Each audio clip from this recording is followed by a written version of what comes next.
హైదరాబాద్ లోని హుసేన్ సాగర్ తీరాన formula race కు సమయం సిద్ధమైంది. హైదరాబాద్ వేదికగా మెగా ఇంటర్నేషనల్ ఈవెంట్ ప్రారంభమైంది. ఈ రేస్ ను చూసేందుకు తెలంగాణతో పాటు ఇతర రాష్ట్రాల నుంచి కూడా రేసింగ్ అభిమానులు వచ్చారు. ఇక హుసేన్ సాగర్ తీరాన నక్లెస్ రోడ్ పరిసరాల్లో ఉదయం 8 గంటల ఫ్రీ ఫాస్ట్ రేస్ 2 జరిగింది. ఇక మధ్యాహ్నం 3 గంటల 4 సమయానికి అసలైన రేసు మొదలవుతుంది.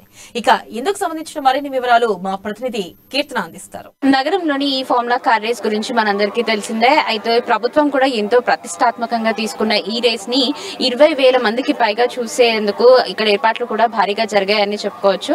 అయితే నిన్నటి నుంచే ఈ కార్ రేస్ స్టార్ట్ అయింది. అండ్ ప్రస్తుతం మనం చూసుకున్నట్లయితే ఇక్కడ నెక్లెస్ రోడ్ ఆవరణలో మనం ఉన్నాము. ఇక్కడ నుంచి కూడా మొత్తం నెక్లెస్ రోడ్ వైపు కానివ్వండి, హుసేన్ సాగర్ వైపు కానివ్వండి, బార్కెట్స్ చేసి ఎక్కడికక్కడ పోలీసులు కూడా బందోబస్తు చేసినట్లు తెలుస్తుంది. లోపలికి వెళ్ళడానికి కూడా తగిన పాసెస్ కూడా ఉండాలని చెప్పేసి అందరూ చెప్తున్నారు. అండ్ ఈవెన్ అంటే ఇక్కడ రేస్ చూడడానికి వచ్చిన వాళ్ళు సైతం కూడా పాసెస్ తో మాత్రమే లోపలికి వెళ్ళాలి అని చెప్పేసి ఇక్కడ చెప్తున్నారు. అండ్ ఈ రేసుల గురించి కనుక మనం తెలుసుకున్నట్లయితే ఈ రోజు ఉదయం 8 గంటల 5 ప్రీ ప్రాక్టీస్ రేస్ 2 మొదలైంది. ఆ తర్వాత షెడ్యూల్ ప్రకారం మొత్తంగా చూసుకుంటే కనుక 8:10 నుంచి 8:40 వరకు కూడా ప్రాక్టీస్ 2 సెషన్ ఉంటుందని చెప్పి, తర్వాత మార్నింగ్ 10:40 నుంచి కూడా 12:05 వరకు క్వాలిఫైయింగ్ రేస్ ఉంటుంది. ఆ తర్వాత మధ్యాహ్నం 1:40 నుంచి 1:55 వరకు కూడా పరేడ్ లో ఈ డ్రైవర్స్ ఉంటున్నారు. అండ్ మధ్యాహ్నం కూడా 3 గంటల 4 నుంచి సాయంత్రం 4 గంటల 35 వరకు కూడా ఈ రేసెస్ కొనసాగనున్నాయి. అయితే 2.8 కిలోమీటర్ల సర్క్యూట్ పై మొత్తం 11 జట్లు 22 మంది రేసర్లు ఇవాళ రేస్ లో పాల్గొంటున్నారని తెలుస్తుంది.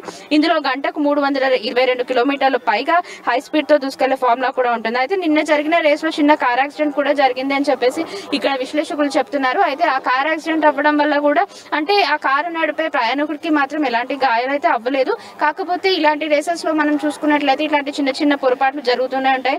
అదే కదా రేస్ లో ఉన్న మజాన్ కూడా ఇక్కడ ఉన్న అంటే విశ్లేషకులు చెప్తున్నారు. ఇదంతా చూసుకున్నట్లయితే అంటే చాలా మంది ప్రముఖులు, సెలబ్రిటీస్ కూడా ఇక్కడికి రావడం జరిగింది. నిన్న ప్రాక్టీస్ సెషన్ లోనే చాలా మంది జరిగారు. అండ్ ఇప్పుడు తెలంగాణ వైడ్ గా కూడా చూసుకుంటే 10 రాష్ట్రాల నుంచి కూడా ఈ రోజు జరిగే ఈ ఫార్ములా ఈ రేస్ కార్ సెంటర్ లో చాలా మంది రాబోతున్నారని చెప్పే తెలుస్తుంది. రేపటి వరకు కూడా కొనసాగనున్న ఈ కార్ రేస్ లో ఇంకెంతో మంది రాబోతున్నారు. నిన్నటి వరకు చూసుకున్నట్లయితే ప్రముఖులు బ్రాహ్మణి గారు కానివ్వండి, మహేష్ బాబు సతీమణి నమ్రత కానివ్వండి, ఎన్టీఆర్ భార్య ప్రణితి, ఇలాంటి వాళ్ళు చాలా మంది వచ్చారు. అండ్ గ్యాలరీ వైపు మొత్తం చూసుకున్నట్లయితే 21,000 మందికి పైగా సరిపడా వాళ్ళందరూ కూడా ఇక్కడికి రాబోతున్నారు అని చెప్పి తెలుస్తుంది. ఇంతటి అంటే ఇండియాలోనే ఫస్ట్ టైం ఇంతటి ఘనకీర్తి సంపాదించిన కార్ రేస్ కి చాలా మంది ప్రముఖులతో పాటు సామాన్యులు కూడా చాలా మంది ఇటు రాబోతున్నారని తెలుస్తుంది. ఈ రోజు రేపు కొనసాగనున్న ఈ కార్ రేస్ గురించి కూడా ఇంకా చాలా విశేషాలు తెలుసుకోవాల్సి ఉంది. అయితే ఇప్పుడు ఈ 10:45 నుంచి మధ్యాహ్నం 12 గంటల 30 వరకు, మళ్ళీ మధ్యాహ్నం 3:30 నుంచి కూడా 4:30 వరకు కూడా మరో కార్ రేస్ జరగనుంది. ఇవన్నీ డీటెయిల్స్ బయటికి రావాలంటే అసలు ఈ 11 జట్లలో 22 మంది ఎవరైతే పాల్గొంటున్నారో వాళ్ళందరి డీటెయిల్స్ కూడా ఇంకా తెలుసుకోవాల్సి ఉంది. అండ్ రేపటి వరకు కొనసాగనున్న ఈ కార్ రేస్ ఏదైతే ఉందో ఎంతో ప్రతిష్టాత్మకంగా తీసుకున్న ప్రభుత్వం కూడా ఏర్పాట్లు కూడా చాలా చక్కగా చేసిందని, ఇక్కడ ఎటువంటి అనవసర కార్యాలు జరగకుండా పోలీస్ బందోబస్తు కూడా ఏర్పాటు చేశారు. ఇది ఇప్పటి వరకు అప్డేట్. కెమెరామ్యాన్ రాజుతో కీర్తన, అమా న్యూస్, హైదరాబాద్.